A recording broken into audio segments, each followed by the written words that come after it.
இன்றைக்கு தோழர் நல்லக்கண் அவர்களுக்காக முதலாக திறக்கப்பட்டிருக்கக்கூடிய எழுப்பப்பட்டுள்ள சிலையை திறந்து வைப்பதில் உங்களோடு சேர்ந்து திறந்து வைப்பதில் மிகுந்த மகிழ்ச்சி அடைகின்றேன். அந்த வாய்ப்பை கொடுத்த உங்கள் அத்தனை பேருக்கும் முதல்ல என்னுடைய நன்றியை நான் தெரிவித்துக் கொள்கின்றேன். அதோடு சேர்ந்து திரைநிலவாசிகள் அமைப்பைச் சேர்ந்த அருமை சகோதரர் பகுவுடைய அம்மாட்சி கற்பனையின் முதல் ஆசிரியர் நூலையும் இன்றைக்கு இங்கே வெளியிட்டிருக்கின்றோம். தோழர் நல்லக்கண் அவர்களுக்கு சிலை அமைச்சிருக்கிறது மூலமாக இன்றைக்கு இந்த சமூகம் உண்மையிலே யாரை நாம கொண்டாடணும் அப்படிங்கிறத இந்த நிகழ்ச்சியின் மூலமாக இந்த அமைப்பினர் மிக தெளிவாக சொல்லியிருக்கிறாங்க. இதை ஏன் சொல்றேன், இன்னைக்கு மக்களுக்கான களப்போராளிகளை கொண்டாடுறதை விட இன்ஸ்டாகிராமில் செல்போனில் ரீல்ஸ் எடுக்கிற போராளிகளை தான் இன்னைக்கு சமுதாயம் அதிகமாக கொண்டாடிட்டு இருக்கு.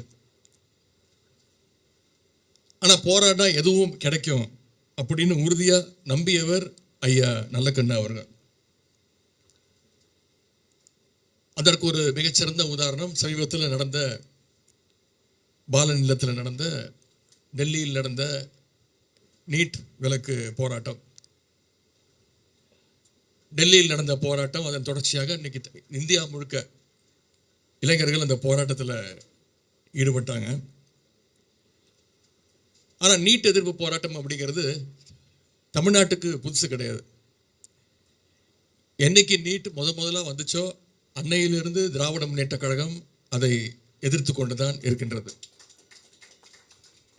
குறிப்பாக எங்களுடைய திராவிட முன்னேற்ற கழகத்துடைய இளைஞர்களின் சார்பாக நீட் தேர்வை ரத்து செய்யணும்னு பல போராட்டங்கள் நடத்தியிருக்கிறோம். உண்ணாவிரத போராட்டம் நடத்தியிருக்கிறோம், ஆர்ப்பாட்டம் நடத்தியிருக்கிறோம், கையெழுத்து இயக்கம் நடத்தினோம். கிட்டத்தட்ட 80 லட்சம் கையெழுத்துக்களை பெற்றோம்.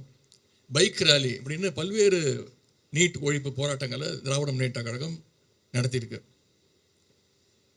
அது மட்டும் இல்லை, எங்களுடைய அரசு அமைஞ்ச பொழுது 2021ஆம் ஆண்டு கழக அரசு அமைஞ்ச உடனே நீட் பாதிப்பை கண்டறியறதுக்கு ஓய்வு பெற்ற நீதியரசர் திரு A.K. ராஜன் தலைமையில் எங்களுடைய அப்பொழுது தலைவர் முதலமைச்சர் அவர்கள் ஒரு கமிட்டியை அமைச்சார். அந்த கமிட்டி தமிழ்நாடு முழுக்க மாணவர்களை சந்திச்சு, பெற்றோர்களை சந்திச்சு, ஆசிரியர்களை சந்திச்சு, கல்வியாளர்களை எல்லாம் சந்திச்சு ஒரு பரிந்துரையை அரசு கொடுத்தாங்க. அந்த பரிந்துரையின் அடிப்படையில் நீட் விலக்கு வேணும்னு ஒரு சட்ட முன்வடிவை எங்களுடைய கழக தலைவர் அப்போது முதலமைச்சர் அவர்கள் கொண்டு வந்தாங்க. அதற்கு ஆளுநர் ஒப்புதல் கொடுக்கல. உடனே எங்களுடைய முதலமைச்சர் அவர்கள் உச்சநீதிமன்றம் வரைக்கும் போய் போராடின இயக்கம் தான் திராவிட முன்னேற்ற கழகம். டெல்லியில் நீட் குளறுபடிக்கு எதிராக நடந்த அந்த போராட்டம் இன்னைக்கு முடிஞ்சிருச்சு. ஆனால் முடிஞ்சிருச்சுன்னு நான் நினைக்கல. இன்னைக்கு தான் அந்த போராட்டம் ஆரம்பிச்சிருக்கு அப்படிங்கிறது தான் என்னுடைய எண்ணம்.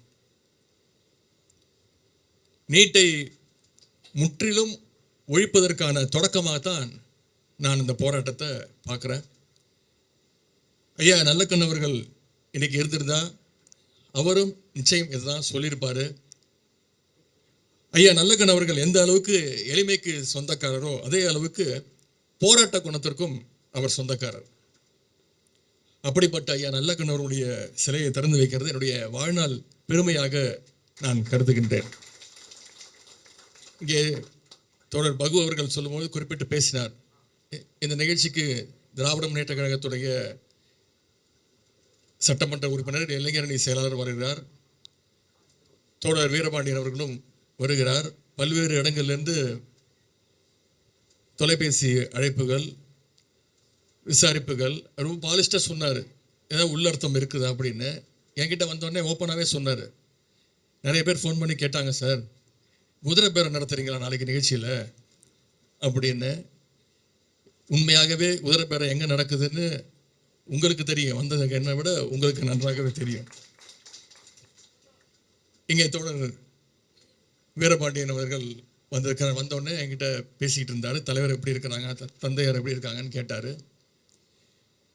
அவர் குறிப்பிட்டது போல எப்பொழுதும் போல தோழமை உணர்வோடு தான் இங்கே அவர் வந்திருக்கிறார் என்று நான் நம்புகின்றேன்.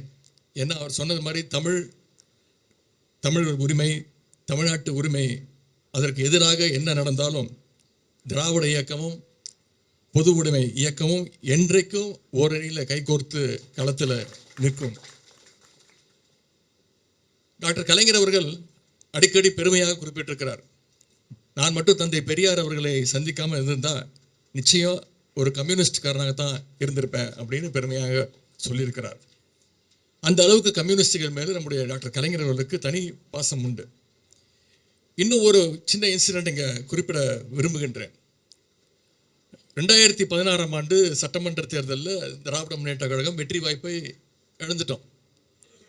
வெறும் 1% வாக்கு வித்தியாசத்தில் இன்னைக்கு அண்ணா திராவிட முன்னேற்ற கழகம் ஆட்சியில் அமர்ந்தது. அப்போ பத்திரிகையாளர்கள்லாம் போய் கலைஞர் அவர்களை போய் பார்க்கும்பொழுது, கலைஞர் திராவிட முன்னேற்ற கழகம் ஆட்சிக்கு வரல அப்படின்னு எந்த விதமான வருத்தமும் அவருடைய மனசில் இல்லை. அவர் என்ன தெரியுமா சொன்னார், தமிழ்நாட்டுடைய வரலாற்றில் முதன்முறையாக கம்யூனிஸ்டுகள் இல்லாத ஒரு சட்டசபை அமைஞ்சிருக்கு, அதுல எனக்கு வருத்தம் அப்படின்னு டாக்டர் கலைஞர் அவர்கள் அப்பொழுது குறிப்பிட்டு பேசினார். அந்த அளவுக்கு கம்யூனிஸ்டுகள் மீது டாக்டர் கலைஞர் அவர்களுக்கு ஒரு தனி பாசம் இருந்தது.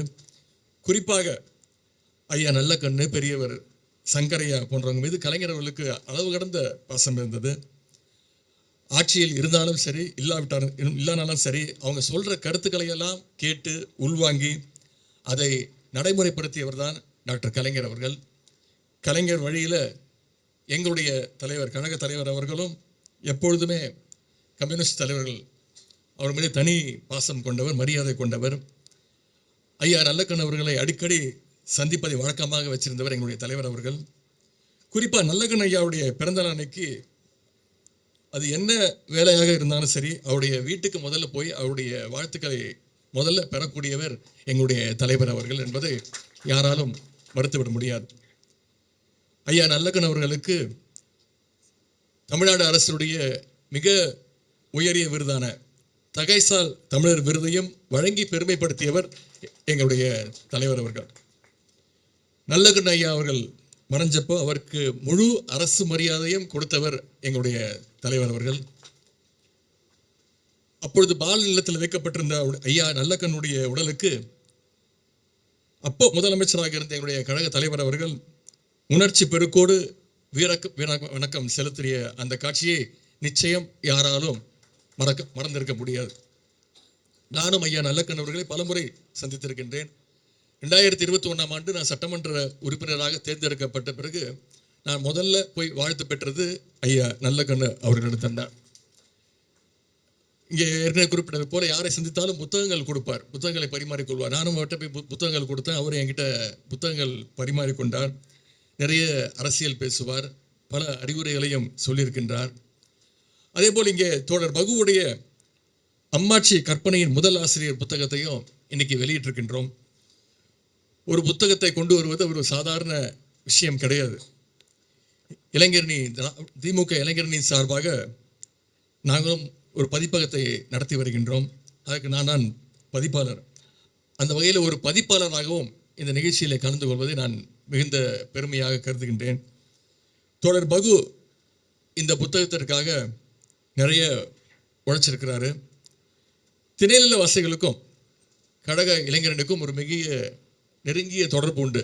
இங்கே தோழர் பகு அவர்கள் குறிப்பிட்டது போல இளைஞரணியுடைய அனைத்து நிகழ்ச்சியிலையும் திணைநில வாசிகளுடைய அந்த நாடகம் ஒவ்வொரு நிகழ்ச்சியிலும் இடம்பெற்றிருக்கக்கூடியது.